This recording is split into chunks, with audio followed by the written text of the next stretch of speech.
Okay, let's dive into this. Welcome to This Explainer. Today, we're exploring a massive but completely invisible force that's secretly running the show when it comes to how we feel, how we work, and, absolutely crucially, how we sleep. We're talking about the hidden iceberg of anxiety and insomnia.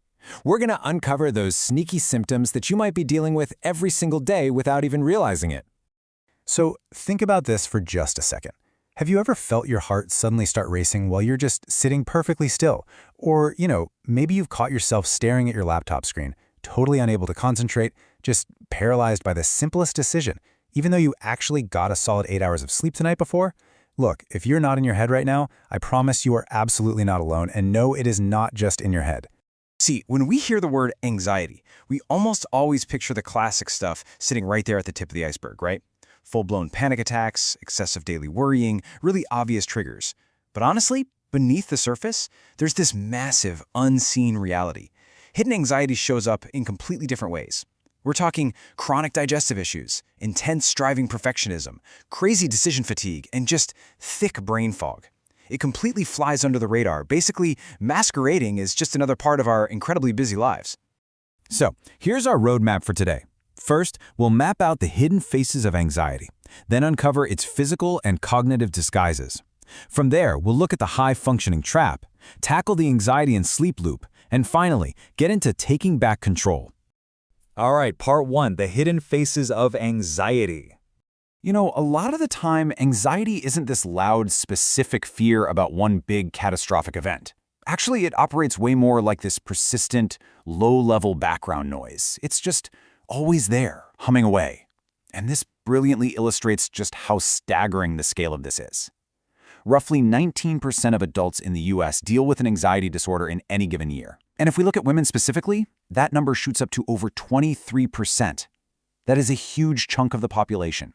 Yet because so many of these symptoms are totally hidden or just written off as quirky personality traits, millions of these cases go completely undiagnosed. It leaves people struggling totally alone with what is actually a highly treatable condition. Which brings us to a really critical concept: subconscious anxiety. We define this as a persistent state of nervousness, defensive pessimism, or just a general unease that's running as background noise, often without any specific, recognizable trigger. What this essentially means is you don't actually have to spend your entire day actively worrying about a disaster to suffer from debilitating anxiety. Sometimes it's just this exhausting, lingering feeling that you always need to be bracing for impact. Let's move right along to part two, physical and cognitive disguises. So, if this anxiety isn't showing up as classic, conscious worry, how exactly is it showing up? Well, your body often speaks the language of anxiety way before your conscious mind even catches on. And these physical manifestations, they constantly get misattributed to other random health issues. We're talking about persistent digestive problems, shout out to the gut-brain connection for that one, or unexplained muscle tension. Like when you suddenly realize you've been chronically clenching your jaw or holding your shoulders up by your ears all day. Add in frequent headaches, random chest pain, and chronic fatigue. Basically, your nervous system is stuck on high alert 24/7, which is, quite frankly, an incredibly exhausting state for your physical body to try and maintain. And then, of course, we have the cognitive side of things. Watch out for these mental red flags: sudden mental blanking, really dense brain fog, feeling emotionally numb, unexplained irritability, decision paralysis, and just endless rumination. When your brain is quietly processing all this anxiety in the background, it literally eats up a massive amount of your mental bandwidth. Just the sheer fear of making the wrong choice when you're faced with everyday choice overload, it totally depletes your cognitive resources. It leaves you paralyzed, exhausted, and honestly, probably sporting a really short temper over the tiniest little inconveniences. Moving into part three, the high-functioning trap. So, the crucial point is, what does this actually look like out in the real world? Well, it creates a wildly dangerous discrepancy between a person's external success and their hidden internal turmoil. There's this really striking duality. On the outside, everyone else just sees a smile, a calm voice, and this highly productive, super successful person who clearly has their entire life together. But on the inside, it's constant inner tension, an intense, paralyzing fear of failure, and severe emotional burnout.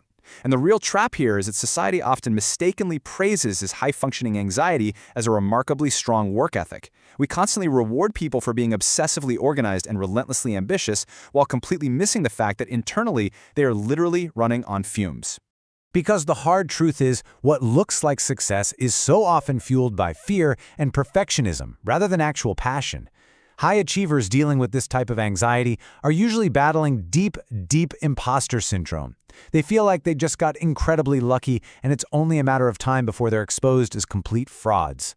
So, they become chronic people pleasers, constantly agreeing to things they absolutely don't want to do just to avoid the anxiety of a conflict. But guys, these are defense mechanisms, and living in this constant state of trying to micromanage your environment, it inevitably leads straight to a brick wall of emotional burnout. Which perfectly tees up part 4, the anxiety and sleep loop. Let's move to and see how this builds. Let's look at how this constant state of mental tension actually impacts our rest. There's a deeply bidirectional relationship between our mental state and our sleep, and the real danger often revolves almost entirely around the panic we generate about not sleeping. It usually starts innocently enough, just one single night of acute sleep loss because of a random stressor, or, say, a bad cold. But by night 2, the panic and worry about that lost sleep starts creeping in. You start thinking, oh man, what if I never fall asleep? I'm going to totally ruin my big presentation tomorrow. Fast forward 3 weeks, and whatever initially caused the bad sleep is long gone. But now, conditioned arousal has taken the wheel. Your brain literally perceives your own bed as a threat, perpetuating chronic insomnia. That one isolated incident has totally blossomed into a conditioned trauma response. Sleep researchers actually have a brilliant way of explaining the trap we fall into here.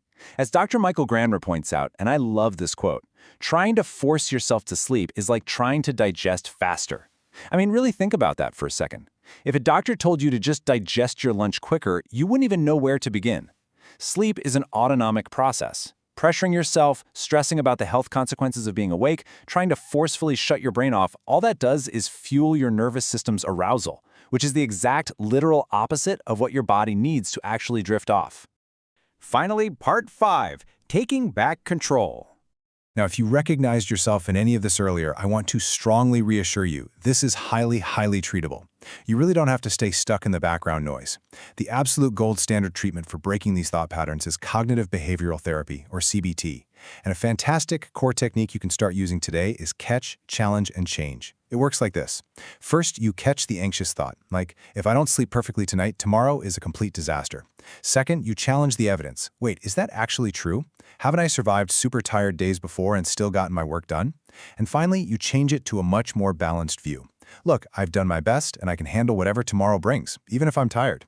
Doing this deliberately dramatically reduces mental overwhelm and directly challenges those exhausting perfectionist beliefs. Now, for some folks, this underlying subconscious anxiety stems from much deeper, prolonged stress or childhood trauma, which can sometimes lead to complex PTSD.